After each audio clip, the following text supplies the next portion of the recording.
Did you know that in 1932, the Australian military officially declared war on birds? I'm serious. It was called the Great Emu War.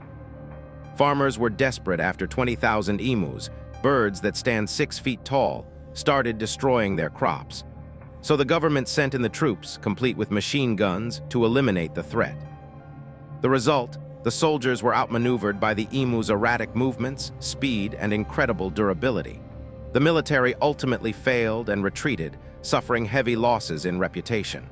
No casualties were reported on the emu side. It's one of the most embarrassing military defeats in history, which is strange because